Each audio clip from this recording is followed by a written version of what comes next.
bonsoir, selon l'heure à laquelle vous suivez cette émission. J'espère que vous allez bien de là où vous vous trouvez. Alors, avant de commencer, j'aimerais encore nous rappeler que vous avez la possibilité de toujours et encore envoyer vos questions par rapport aux thématiques que nous avons abordées depuis que nous avons commencé Lumière sur notre sentier, cette émission où nous sommes entretenus autour de la saine doctrine. Alors, vous pouvez les envoyer à l'adresse mail charisma.sourceabondante@gmail.com ou au numéro plus 212 770 960 887. Et bien sûr et toujours, le pasteur se fera un plaisir de vous répondre dans l'émission qui suivra. Alors, bonjour apôtre, comment vous allez? Bonjour Sœur Gécolia, je vais très bien et vous? Je vais très bien aussi par la grâce de Dieu.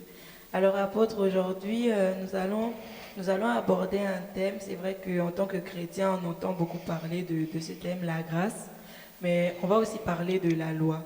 On va essayer de trouver des similitudes ou du moins la raison de la loi et comment ça se manifeste aujourd'hui pour nous les chrétiens qui sommes sous la grâce. Parce qu'on sait que dans l'Ancien Testament, c'était la loi.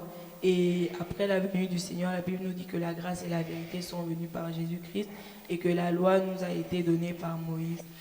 Et aujourd'hui, nous voulons aborder cette thématique-là.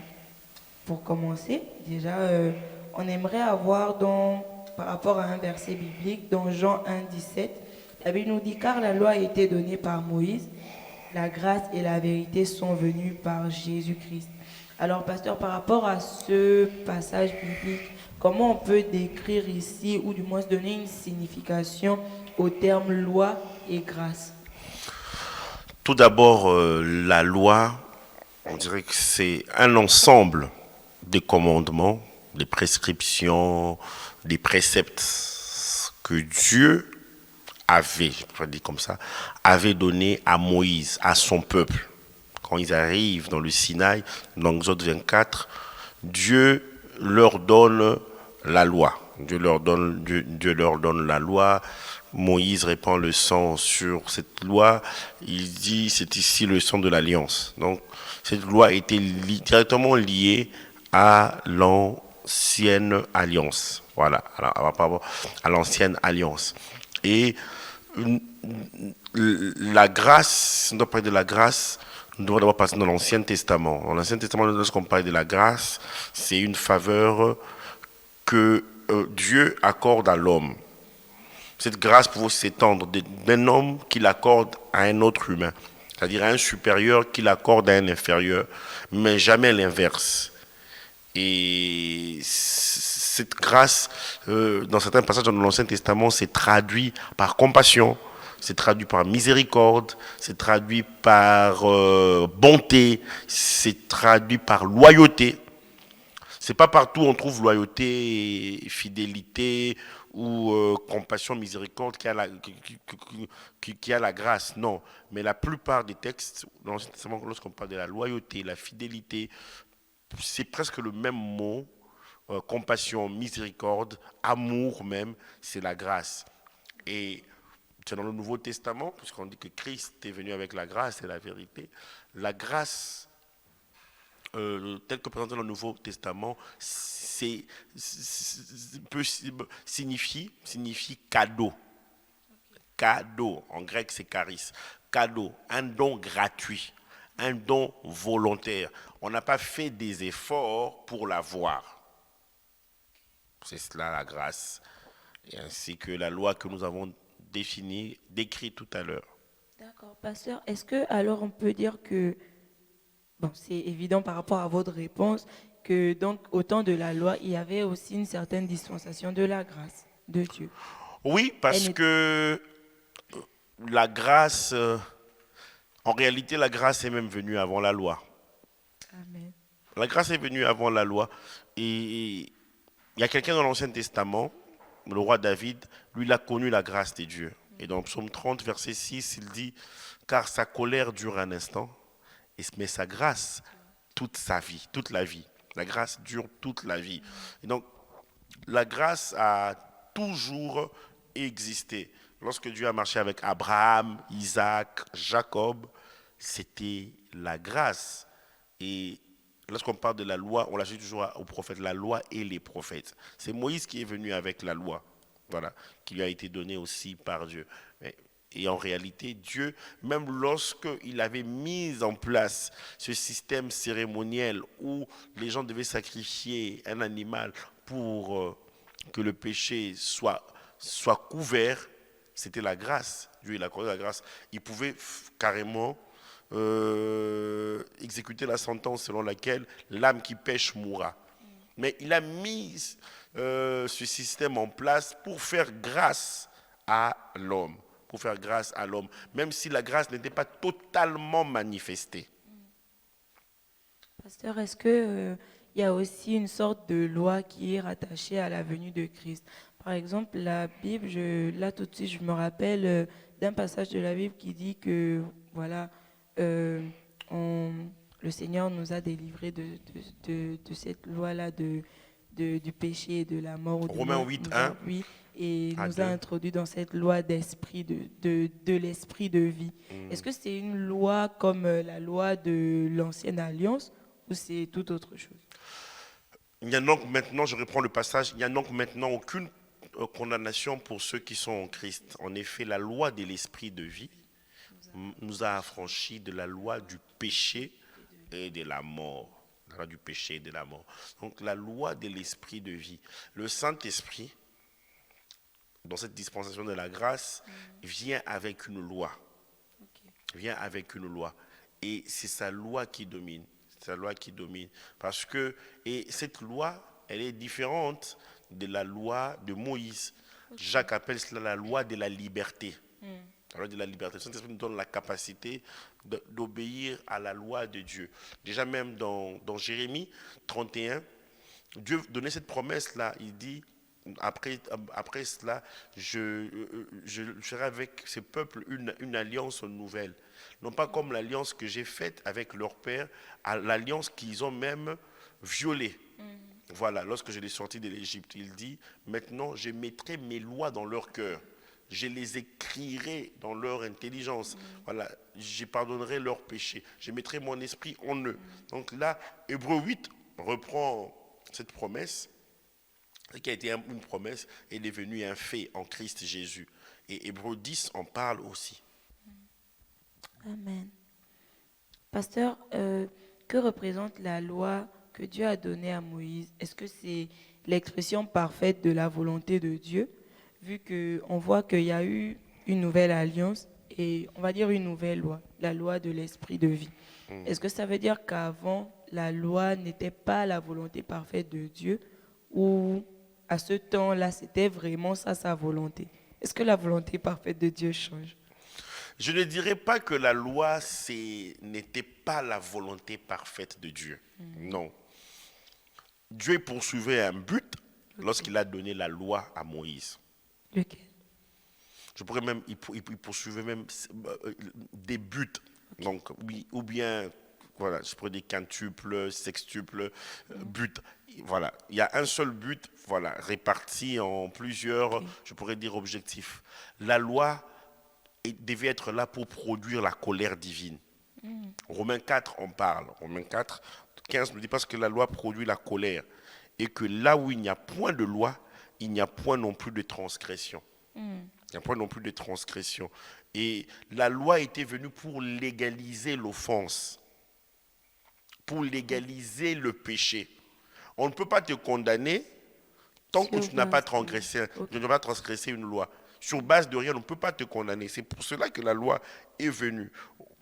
Donc Galates 3, verset 19, pourquoi donc la loi, la question, elle a été donnée ensuite à cause des transgressions, jusqu'à ce que vint la postérité à qui la promesse avait été faite. Romains 7, verset 7, quand vous lisez Galates 3, Romains 7 nous parle de la loi. Que diront donc la loi est-elle péché? Loin de là. Mais je n'ai connu le péché que par la loi. Ok. Car je n'aurais pas connu la convoitise si la loi n'eût dit, tu ne convoiteras pas. Tu ne convoiteras pas.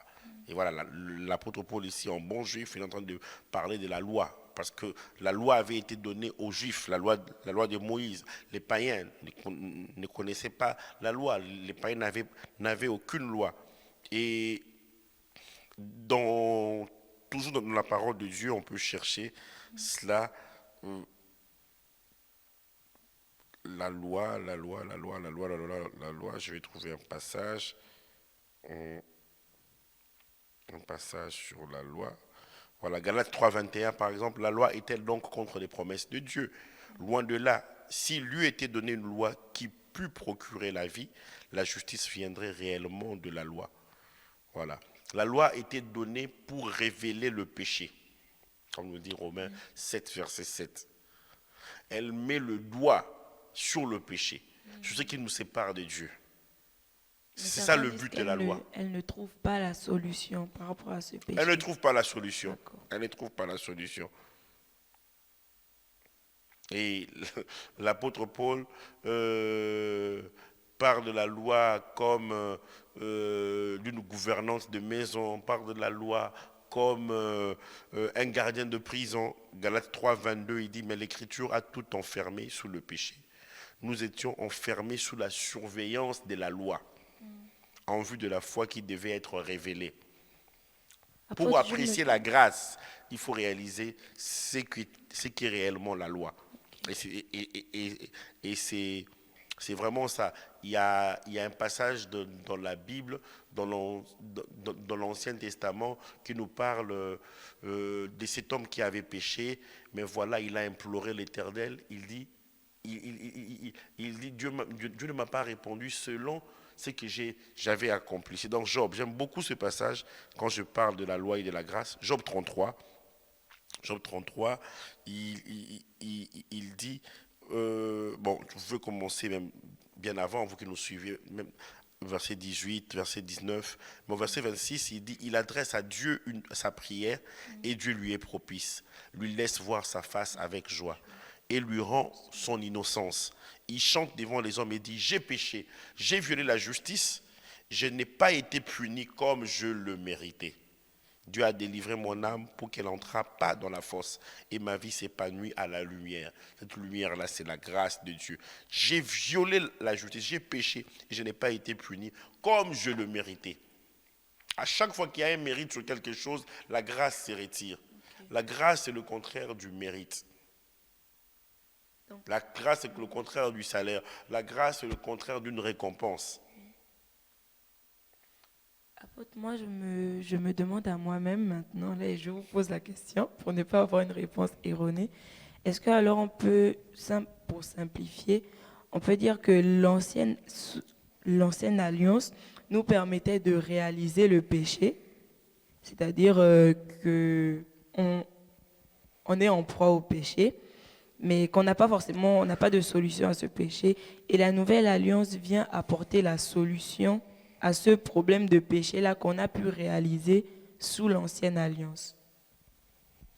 Vu que la loi venait pour mettre en fait le doigt sur le péché. C'est-à-dire sans loi. La loi venait mettre le doigt sur le péché, mais cette loi-là, Dieu l'a, cette alliance, je voulais dire, l'alliance basée sur la loi, Dieu l'avait contractée avec le peuple juif. Ça ne concernait pas les païens. Ok. Nous ne sommes pas sous la loi. Souvent, c'est des choses que nous plaçons qui viennent nous mettre sous la loi. La tradition, par exemple. Et on pourrait dire déjà, même si nous sommes des non-juifs, l'homme naturellement aime se placer sous la loi. Ok. Parce que dans la loi, il y a les efforts personnels. On veut mériter. On veut mériter. Et l'homme, il a en lui ce désir de mérite. D'accord. Ne choisissons pas la difficulté, la grâce est là. J'ai Amen. envie de dire. Amen. Alors, pasteur, il y a cette question. La grâce et la vérité sont venues par Jésus-Christ, comme nous le dit Jean 1 au verset 17. Est-ce que Christ a opéré un changement en emmenant la grâce et la vérité? Quel a été le changement que Christ a emmené lorsque il nous a apporté la grâce et la vérité? Comme je le disais tout à l'heure, Christ est venu présenter une grâce qui existait déjà. Il a dit que la loi ne passera pas. Ok. Oui. Voilà. Dans Matthieu 5, il dit aucun i ne sera ôté de la loi. Et en venant avec la grâce, il est venu nous montrer qu'il est la seule personne à être capable D'accomplir. d'accomplir la loi. Amen. Et de nous-mêmes, nous ne pourrons pas. Et si réellement Christ, nous lui laissons toute la place, nous accomplirons même la loi naturellement. Parce que n'oublions pas, dans la nouvelle alliance, il y a la loi. La loi de l'amour qui nous dit, tu aimeras l'Éternel ton Dieu de tout ton cœur, de toute ton âme, de toute ta pensée, de toute ta force. Tu aimeras ton prochain comme toi-même. Mais plusieurs succombent déjà à cette loi-là. Jésus a résumé les 10 commandements en 2 lois, mais nous succombons à cette loi-là. Même dans la loi, je pourrais dire comme ça, entre guillemets, ne me prenez pas mot à mot, les lois qui sont là, je pourrais dire comme ça, dans la nouvelle alliance, qui est une alliance de grâce. Voilà. Ne me prenez pas mal, donc ne coupez pas cette partie-là, ne mettez pas sur TikTok, suivez toute la pensée, toute la trame. Même dans ce qui peut être une loi, on a besoin de la grâce pour l'accomplir. Amen. Et c'est très important. 2 Timothée 1,9 que j'ai dit, j'ai dit Christ a manifesté de la grâce, mais c'est dans la Bible. Dieu qui nous a sauvés, 2 Timothée 1,9 à 10, qui nous a sauvés et nous a adressé une sainte vocation. Non pas à cause de nos œuvres, mais selon son propre dessein. Et selon la grâce qui nous a été donnée en Jésus-Christ avant les temps éternels. Quand Jésus marchait dans Galilée, là, il était là avant les temps éternels. Il était là avant Moïse, il était là avant Abraham. Et qui a été manifesté maintenant par l'apparition de notre Sauveur Jésus-Christ, qui a détruit la mort et a mis en évidence la vie et l'immortalité par l'Évangile. 2 Timothée 1, 9 à 10. Merci, apôtre. Je vous en prie. Apôtre, en cherchant le passage que vous venez de donner, je tombe sur 1 Timothée 1, le verset 8. La Bible dit, nous n'ignorons pas que la loi est bonne pourvu qu'on en fasse un usage légitime, sachant bien que la loi n'est pas faite pour le juste, mais pour les méchants et les rebelles, les impies, les pécheurs, les irréligieux et les profanes, les parricides, les meurtriers, les impudiques, les infâmes, les voleurs d'hommes, les menteurs, les parjures et tout ce qui est contraire à la saine doctrine, conformément à l'évangile de la gloire du Dieu bienheureux, évangile qui m'a été confié. Qu'est-ce que ça veut dire que la loi n'est pas faite pour les justes, mais pour les méchants? Quand il parle ainsi, il est en train de montrer que celui qui est juste accomplit naturellement la loi. Ok. La loi trouve toute sa force chez ceux qui la transgressent. Ok. Voilà. J'aime souvent prendre cet exemple. C'est comme un panneau sur l'autoroute. On nous dit 120 à n'est pas dépassé. Et voilà, vous dépassez les 120, vous êtes à 150 km par heure. Or, c'était bien mentionné, 120. Vous arrivez juste à la gare de péage. Vous voyez déjà les personnes qui ont dépassé la limitation de vitesse ont peur. Donc, dès qu'un policier même apparaît, souvent j'ai ri avec mon épouse, le policier même est en train de traverser. Ceux qui ont dépassé ont déjà peur. C'est ça en fait.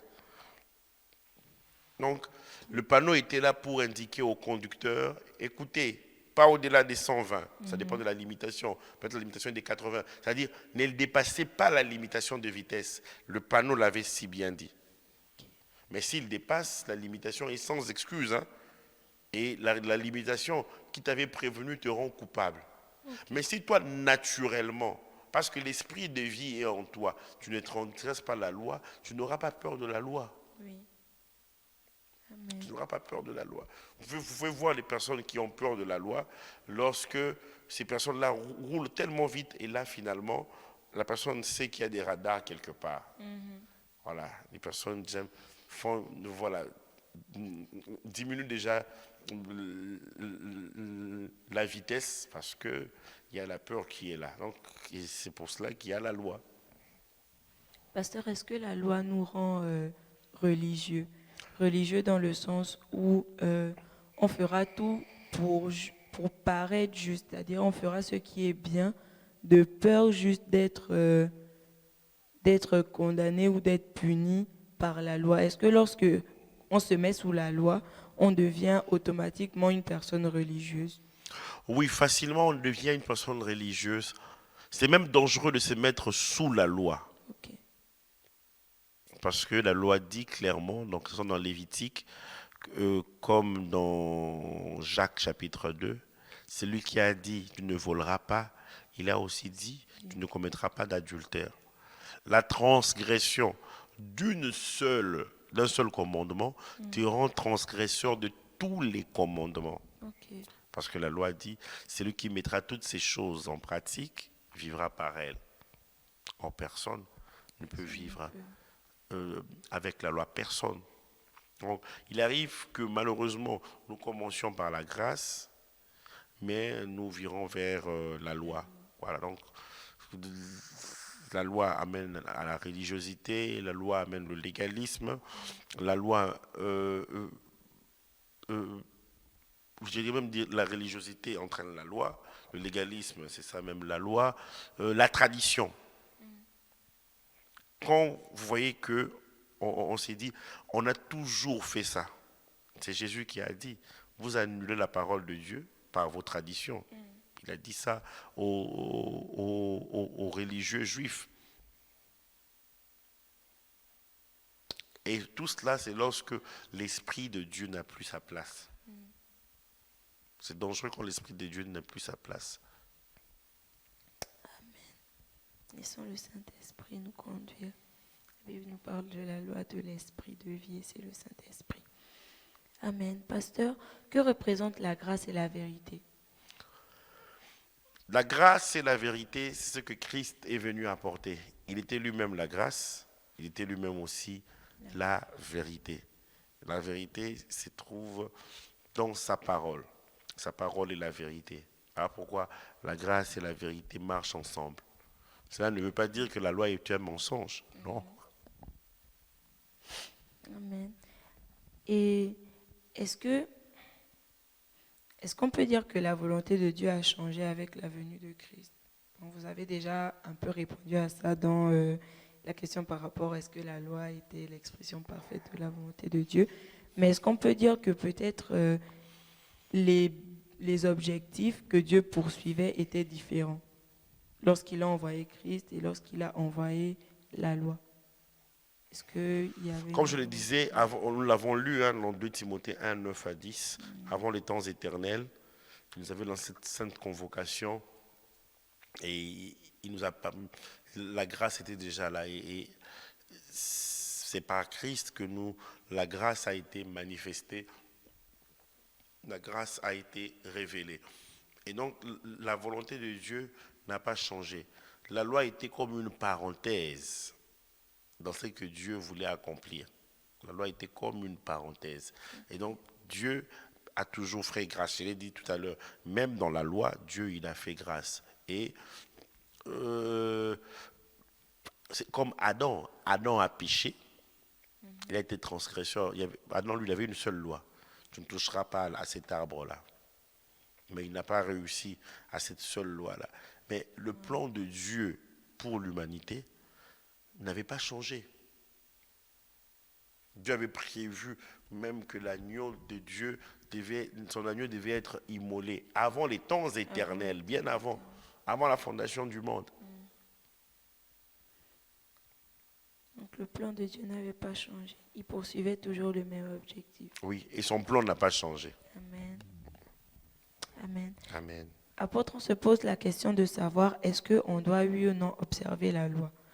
Dans Actes 15, le verset 11, la Bible nous dit « Mais c'est par la grâce du Seigneur Jésus que nous croyons être sauvés, de la même manière que. » Mais c'est par la grâce du Seigneur Jésus que nous croyons être sauvés de la même manière que. Oui, est-ce que...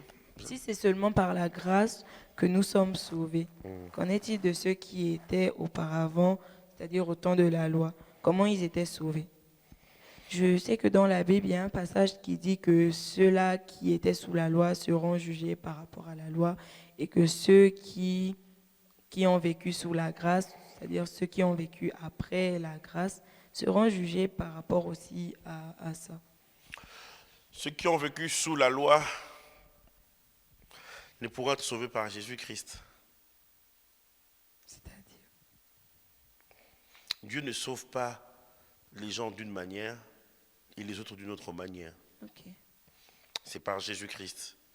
Le sacrifice de Christ affecte autant ceux de la nouvelle alliance que ceux de l'ancienne alliance. Amen. Et l'auteur de l'épître aux Hébreux nous dit dans Hébreux 9, le verset 15, il dit « Et c'est pour cela qu'il est le médiateur d'une nouvelle alliance, afin que la mort, étant intervenue pour le rachat des transgressions commises sous la première alliance, ceux qui ont été appelés reçoivent l'héritage éternel qui leur a été promis. » Amen. La version parole vivante, il a été de ce fait le médiateur d'une alliance entièrement nouvelle. Il a introduit un nouveau testament. Par sa mort, il a délivré les hommes de leurs péchés. Il a aussi effacé les fautes commises sous la première alliance. Par elle, ceux que Dieu a appelés peuvent entrer en possession de l'héritage éternel qu'il leur avait promis. Voilà pourquoi quand Christ est mort, les saints qui étaient là, ceux-là qui étaient morts vraiment en espérant à ce que le Messie vienne, sont ressuscités, nous dit Matthieu 27. Quand son sang a coulé, il y a eu la résurrection et ils sont entrés dans Jérusalem. Quand il est mort, sa mort a produit la vie. Sa mort a produit la vie. Et donc, ces gens-là devaient attendre que Christ ressuscite et qu'il puisse présenter son sacrifice aussi dans les tabernacles plus élevés que les cieux. Voilà pourquoi lorsque Marie veut le toucher, il dit ne me touche pas, mais va dire à mes frères que je suis ressuscité, car je m'en vais vers mon Père qui est votre Père, vers mon Dieu qui est votre Dieu aussi. Et l'Épître aux Hébreux, il dit qu'il a traversé les cieux. Par son sang, il a présenté son sacrifice. Père, voici mon sacrifice. Il a présenté son sacrifice comme le grand souverain sacrificateur. Et ce qu'il a accompli, c'est par Christ que les David là entreront au ciel. David et tous les héros de la foi. Amen. Comme quelqu'un a dit, la croix est au centre. Eux, ils regardaient vers la croix. Et nous regardons la croix. La croix, ça s'est passé il y a plus de 2000 ans. Amen. C'est la même croix qui nous sauve. Cette croix qui est un instrument de condamnation est devenue un instrument de salut. Salut. Amen. Alors, pasteur, quel est l'intérêt alors de la loi aujourd'hui? Nous, est-ce qu'on a un intérêt à pouvoir, pratiquer la loi? Est-ce que nous, on trouverait un intérêt dans ça? Non, nous ne trouverons aucun intérêt de pratiquer la loi. De pratiquer la loi, parce que Christ, il a accompli la loi. Et tenez-vous bien, même lorsqu'on parle de la loi, là, il n'y a pas que les 10 commandements. Il y avait les lois cérémonielles, voilà, les lois relatives au sacrifice, tout ce qui concernait les cultes. Christ a accompli cela, tout cela représentait Christ, les holocaustes, sacrifices pour le péché, sacrifices de culpabilité. Christ a accompli tout cela. Christ a accompli tout cela. Il y avait les lois où il fallait juste éduquer la société sur la propreté, quand une femme accouche. Voilà, donc il y avait tellement de lois qui étaient là, ça ne touchait pas directement à notre état spirituel. Ok. Pasteur, quand vous parlez, vu que vous venez d'en parler, je vais directement poser la question par rapport au fait que la loi apportait quand même certaines choses, c'est-à-dire par rapport peut-être au savoir-vivre.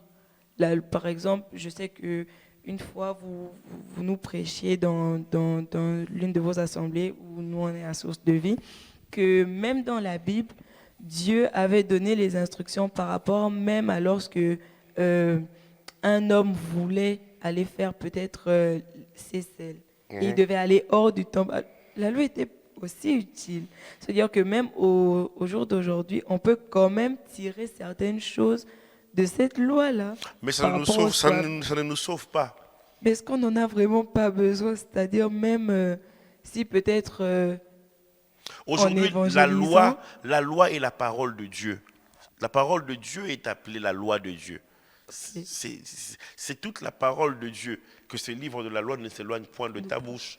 Médite le jour et nuit, afin d'agir fidèlement selon ce qui est écrit. C'est alors que tu auras du succès dans tes entreprises, c'est alors que tu réussiras. Josué 1, 8. Lorsqu'il lui parle de la sorte, il parle des 5 livres de Moïse. Le livre de Josué n'est même pas encore écrit, n'avait même pas encore été écrit. Il y a un passage dans Ésaïe 48, Ésaïe 42, je pense, Ésaïe 42, le verset 28, où la Bible nous dit que Dieu avait voulu pour le bonheur d'Israël lui donner une loi grande et magnifique. Dans notre passage, il parle une loi excellente. Ésaïe 42, je pense. Ésaïe 42, 18. à Je- 18. C'est bien ça, je pense. Hein. 42, 18. La loi est bonne. Sur- Désormais, la loi, elle est écrite dans nos cœurs. Elle est écrite dans nos cœurs. Isaïe 42, je pense, si c'est pas 42, c'est un passage où il dit restitue. Ils sont emprisonnés. Il dit restitue. Personne ne dit restitue. Isaïe 42. C'est bien ça. 42, le verset 21. L'Éternel a voulu, pour le bonheur d'Israël, publier une loi grande et magnifique. Voilà. Voilà. Dans la version du Semeur, il dit, mais à cause de son salut, l'Éternel a voulu rendre sa loi magnifique et sublime. Amen. Amen. Amen. Donc, on n'a pas à nous mettre sous la loi ou même à pratiquer parce que Dieu nous a donné une nouvelle alliance qui, je vais dire par le Saint-Esprit, nous apporte tout ce dont on a besoin. Le Saint-Esprit nous apporte tout ce nous dont nous avons avons besoin. Amen. Il place les limites qu'il faut afin que nous puissions toujours être agréables à Dieu. Amen. Alors en plus, on peut placer toutes sortes de lois, mais on va pas y arriver. Mm. Pasteur, dans Matthieu 5, à partir du verset 17, c'est Jésus qui parle. Il dit, ne croyez pas que je sois venu pour abolir la loi ou les prophètes. Je suis venu non pour abolir, mais pour accomplir, car je vous le dis en vérité, tant que le ciel et la terre ne passeront point, il ne disparaîtra pas de la loi un seul iota ou un seul trait de lettre, jusqu'à ce que tout soit arrivé. Celui donc qui supprimera l'un de ces plus petits commandements et qui enseignera aux hommes à faire de même sera appelé le plus petit dans le royaume des cieux. Mais celui qui les observera et qui enseignera à les observer, celui-là sera appelé plus grand dans le royaume sera appelé grand dans le royaume des cieux. Pasteur, est-ce que Jésus n'est pas en train de nous dire qu'on doit observer la loi? Ou bien on comprend Il montre mal. d'abord qu'il est venu pour l'accomplir. Ok. C'est lui qui l'accomplit. Et cette loi peut être accomplie en nous parce que Christ vit en nous. Amen. Voilà, Christ vit en nous. Et dans Romains 10, le verset 4, là, on dit car la loi, Christ est la fin de la loi pour la justification de tous ceux qui croient. Christ est la fin de la loi. Par fin ici, c'est l'accomplissement. Romains 10, le verset 4. Christ est la fin de la loi. Amen. Car Christ est la fin de la Christ est loi la fin de pour la la loi. justification de tous ceux qui croient. Si on veut Amen. accomplir ce que Dieu nous demande de faire, la loi n'est pas le bon moyen, n'est pas le meilleur moyen. Amen. Les seuls moyens pour que nous puissions accéder à ce que Dieu attend de nous, pour que nous puissions marcher par la foi, accéder à la foi, le seul moyen, c'est la grâce de Dieu. Amen. La grâce de Dieu. C'est la grâce de Dieu. Amen. Ok. Pasteur, dans Romains 7, 7, il est écrit, que dirons-nous donc? La loi est-elle péché? Loin de là. Mais je n'ai connu le péché que par la loi, car je n'aurais pas connu la convoitise si la loi nous dit « tu ne convoiteras point ». Peut-on dire qu'à l'ère de la grâce, la loi sert à révéler le péché encore, ou le Saint-Esprit nous convainc? La réponse a été Amen. donnée. Le Saint-Esprit nous convainc de Oui, péché, mais- de justice et de jugement. Amen. Jésus n'avait pas dit la loi vous convaincra de péché, de Non, non, justice et non. de jugement. Le Saint-Esprit. Amen. À, ch- Donc, à chaque fois que l'homme essaie, il va échouer. s'il essaye par ses propres moyens, comptons sur la grâce de Dieu. C'est beaucoup plus simple. Pasteur, aujourd'hui, on entend beaucoup de personnes moi-même, je suis étonnée de constater cela. Beaucoup préfèrent en fait se mettre sous la loi plutôt que de juste accepter la grâce de Dieu. Certains préfèrent continuer à faire des sacrifices chaque mois, offrir des choses, voilà, avoir une certaine conduite, une certaine vie qu'ils considèrent comme étant juste parce qu'ils observent certaines choses. Mais comme vous pouviez le dire, Dieu, lorsqu'il a donné la loi, il exigeait que on puisse pratiquer toute la loi. Toute la loi, oui. Et en réalité, moi, je suis convaincue qu'il savait que ce n'était pas possible pour nous de pratiquer toute la loi de nous-mêmes. Et ce n'est pas en vain qu'il a envoyé Jésus, ce n'est pas en vain qu'il a envoyé la grâce. Parce qu'il savait que sans la grâce, on ne pouvait pas y arriver. Et que même, j'ai envie de dire, la vie que Dieu exige de nous, ou du moins la vie à laquelle Dieu nous appelle aujourd'hui, étant sous la grâce, je veux dire, elle est beaucoup plus exigeante même que ce que la grâce ce que la loi pouvait demander. Exactement. Et aujourd'hui, on peut y arriver pas parce que on en est capable, mais vraiment parce qu'on est sous la grâce. Pourtant, cette vie, elle est beaucoup plus exigeante.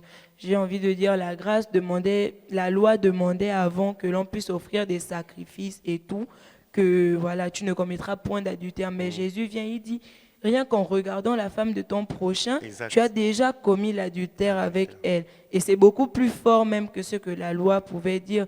Mais on peut y arriver aujourd'hui La loi vraiment pousse parce le qu'on est bouchon, sous la grâce plutôt pousse le bouchon plus loin. plus loin. La grâce, la loi disait qu'on devait offrir des sacrifices. La loi nous dit que la loi nous dit d'offrir des sacrifices.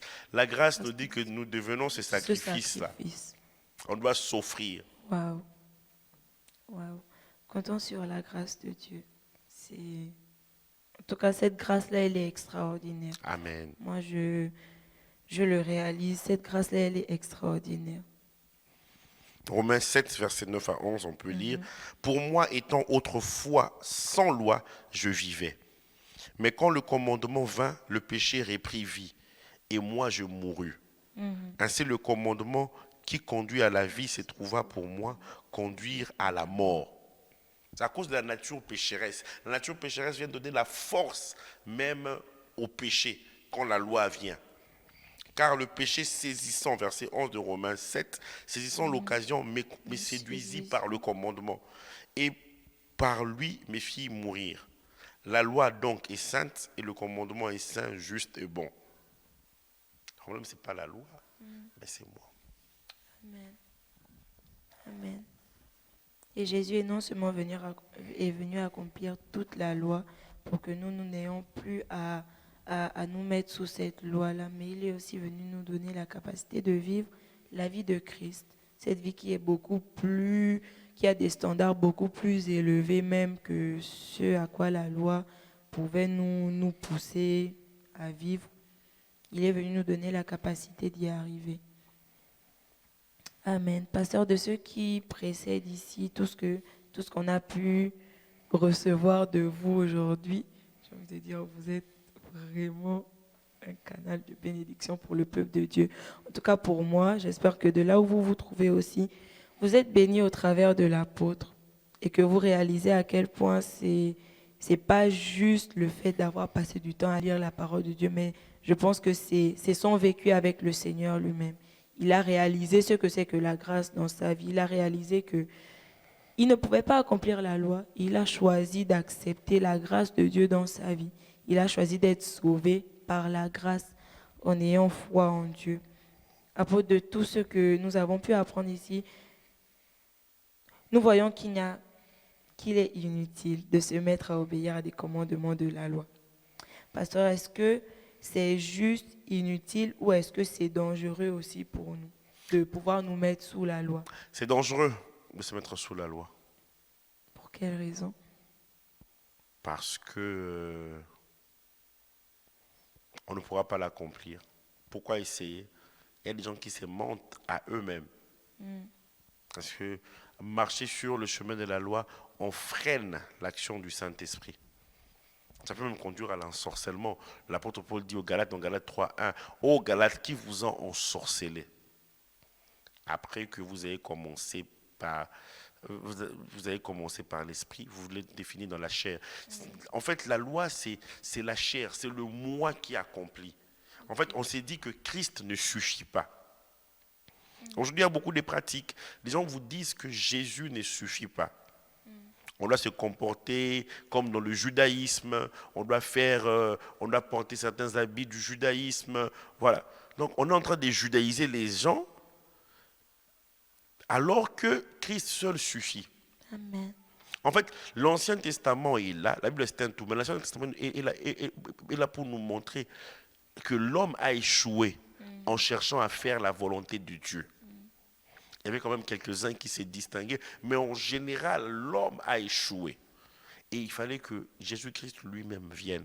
Amen. Et quand l'apôtre Paul allait dans des villes, quand il allait dans des synagogues, il partait à partir de la loi, parce que c'est eux qui avaient reçu la loi. Et il leur montrait que dans votre loi, il s'agit d'un Messie qui doit venir. Mais les païens, les non-juifs, eux ne connaissaient pas la loi de Moïse. Oui. L'apôtre Paul venait directement leur présenter Christ crucifié. Amen. Il leur présentait Christ et par la puissance de Dieu, les gens venaient à Christ. Christ lui-même est assez suffisant.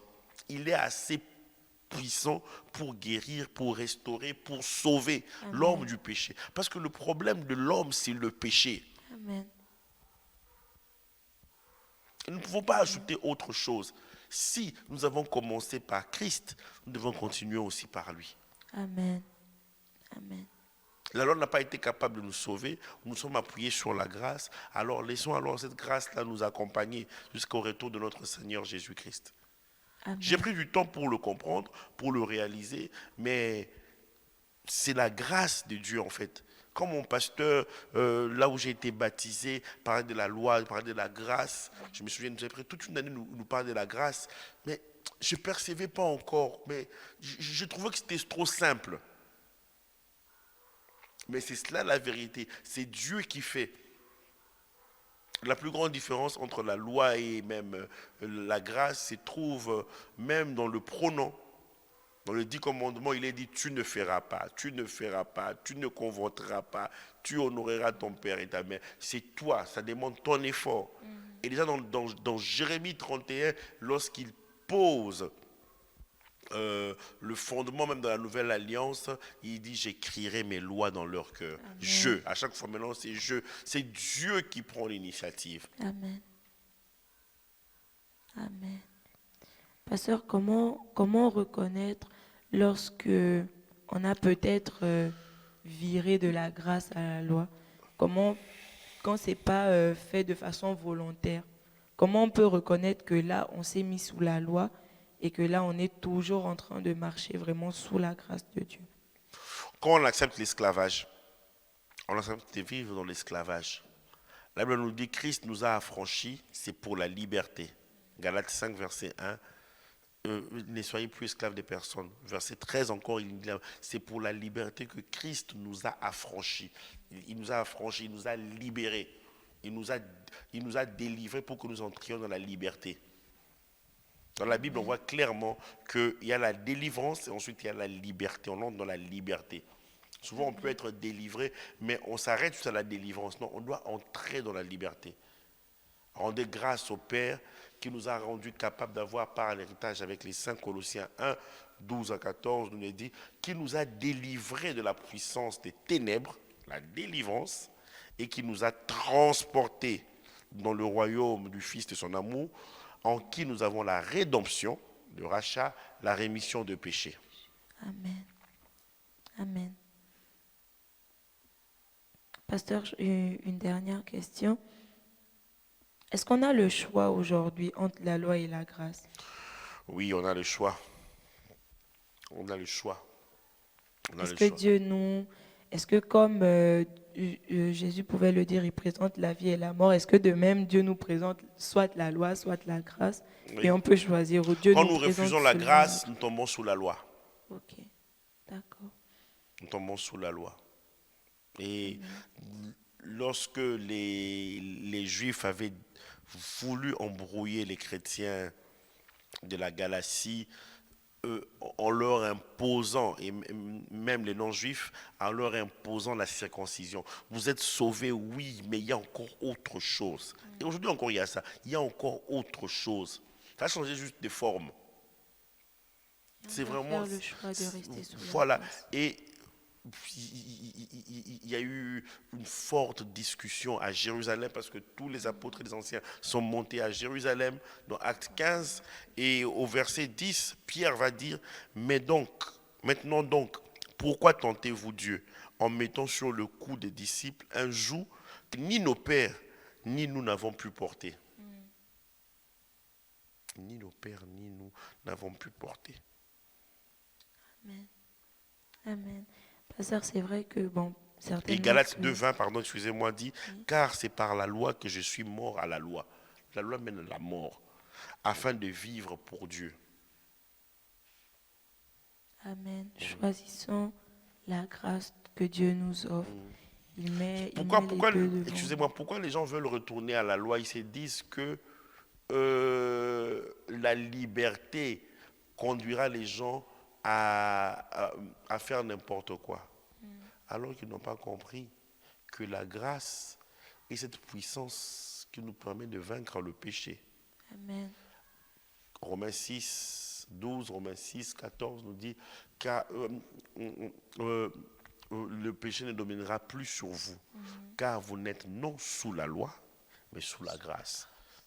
On a mal compris la grâce. On s'est dit, bon, la grâce, c'est le libertinage, on devient des libertins. Non, la grâce nous rend libres. Du Être péché. libre du péché, être libre est différent d'être libertin. Donc, Amen. ce n'est pas du libertinage. Il nous introduit dans la liberté qui se trouve en Jésus-Christ. Parce que nous ne sommes plus esclaves. On se soumet naturellement à Dieu comme esclaves. Amen. Amen. La grâce nous rend libres du péché, pas de Dieu. Quand on accepte le Seigneur, on n'est pas libre de Dieu. On est libre du péché, mais on devient esclave de Dieu. Amen. Amen. Pasteur, c'est vrai que moi personnellement, bon, j'ai la réponse. Comment accepter la grâce de Dieu dans nos vies. Mais peut-être que certaines personnes qui nous suivent aujourd'hui se demandent comment pouvoir bénéficier de cette grâce-là. Ils ont peut-être essayé par leurs propres moyens. Peut-être ils étaient sous la loi ou d'autres jusqu'à présent avaient choisi de rester sous la loi parce que peut-être ils avaient compris que la grâce exigeait beaucoup plus même que ce que la loi pouvait exiger. Et ils se sont peut-être sentis capables de tenir sous la loi. Mais au fur et à mesure que le temps avance, ils se rendent compte qu'en réalité, ils ne peuvent pas. Et ces personnes-là, je le crois, aujourd'hui, vous réalisez que vous avez besoin de la grâce de Dieu.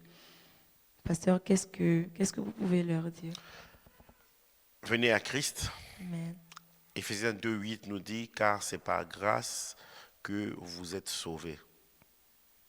C'est par le moyen de la foi. Amen. Cela ne vient pas de vous, mais c'est un don de Dieu.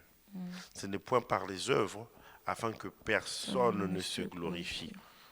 Vous devez ressentir votre misère et venir à Christ tel que vous êtes. Amen. Et c'est lui qui vous communiquera cette nature-là. La Bible nous dit si quelqu'un est en Christ, de Corinthiens 5, 17, il devient une nouvelle créature. Les choses anciennes sont passées, voici toutes choses sont devenues nouvelles. Et par le Saint-Esprit qui viendra habiter en nous, habiter en vous, vous allez réellement marcher en nouveauté de vie. Donc, vous avez essayé, vous n'avez pas pu.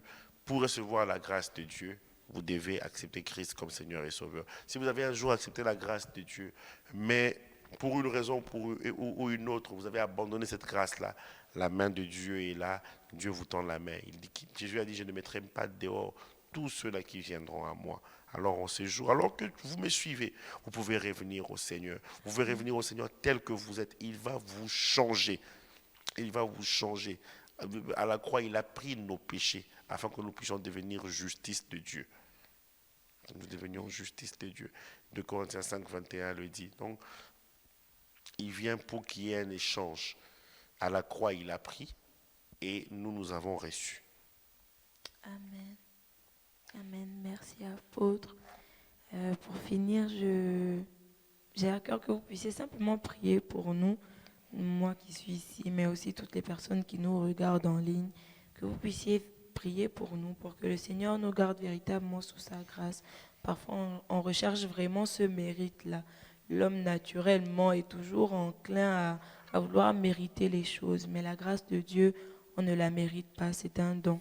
Est-ce que vous pouvez prier pour le peuple de Dieu, afin que non seulement ceux-là qui n'avaient pas encore accepté cette grâce puissent l'accepter aujourd'hui, mais que nous qui sommes déjà sous cette grâce, que l'on puisse vraiment rester sous la grâce de Dieu, que l'on puisse continuer avec le Saint-Esprit.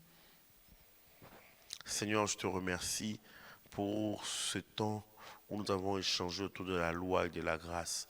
J'ai prié pour ma sœur ainsi que pour toutes les personnes qui suivent cette émission, Seigneur. Je prie pour que nous puissions nous attacher à la grâce de Dieu. À la grâce de Dieu. La Bible nous dit, de Jésus, l'apôtre Jean a dit, nous avons tous reçu de sa plénitude. Grâce pour grâce, une grâce après une autre. Seigneur Jésus, c'est toi la grâce personnifiée, c'est toi la grâce. Et nous attacher à la grâce, c'est nous attacher à toi et à toi seul. Dans le nom puissant de Jésus, dans le nom puissant de Jésus. Oh Seigneur, Seigneur, comme l'apôtre Paul a dit, je ne rejette pas la grâce de Dieu. Si le salut s'obtient par les œuvres, alors Christ est donc mort pour rien. Oh, tu es mort pour que nous puissions être introduits dans la grâce. Et la grâce au quotidien, dans chaque aspect de notre vie, dans notre santé, dans nos finances, en toutes choses. Seigneur, ta grâce. Oui, ta grâce. Seigneur, nous croyons en tes promesses et nous voulons rester d'aplomb sur tes promesses. Seigneur, nous voulons être comme toi, Christ, nous voulons être comme toi, nous voulons te ressembler, Jésus. Toi qui avais les paroles de grâce, Seigneur, que nos vies produisent les œuvres de grâce, le fruit de grâce. Parce que dans Éphésiens 2:8, il dit, à 9, il dit, ce n'est point par les œuvres afin que personne ne se glorifie. Car nous sommes son ouvrage, créé en Jésus-Christ, pour de bonnes œuvres que Dieu a préparées d'avance, afin que nous les pratiquions. Oui, il y a les œuvres de grâce que nous devons pratiquer, Seigneur, qui n'ont rien à voir avec les œuvres de la loi. Dans le nom puissant de Jésus. Alors, je vais te prier aussi pour celui-là qui t'a abandonné, qui un jour a lâché ta main. Seigneur, je prie pour cette sœur, pour ce frère, de revenir. Reviens. L'enfant prodigue a dit, je me lèverai, j'irai vers mon Père. Alors, relève-toi, entre dans la maison de ton Père. Entre. Oh, entre. Car par la foi, nous avons accès à cette grâce. Dans le nom de Jésus, dans le nom de Jésus. Toi qui doutes encore de donner les commandes, les rênes de ta vie entre les mains de Christ Jésus, viens encore. Accepte-le comme celui qui est mort à la croix pour toi. Il a pris ta place. Oui, il est devenu le dernier Adam. C'est lui le second homme. Voilà, c'est lui qui veut réellement te transformer, t'échanger, afin que tu sois à son image. Oui, reçois-le maintenant. Et cette vie nouvelle que tu reçois fait de toi une personne nouvelle, une créature nouvelle. Au nom puissant de Jésus. Amen. Amen. Merci, apôtre. Que Dieu vous bénisse encore. Merci à tous ceux qui ont encore suivi cette émission. Je nous invite à liker, à commenter, mais aussi à partager cette vidéo. Assurément, il y a d'autres personnes qui seront bénies encore au travers de ces moments. Alors que nous arrivons au terme, je nous souhaite une bonne continuation, une bonne suite de journée ou de soirée. Ça dépend de l'heure à laquelle vous nous avez suivis, et que le Seigneur vous bénisse. Amen. Amen. Thank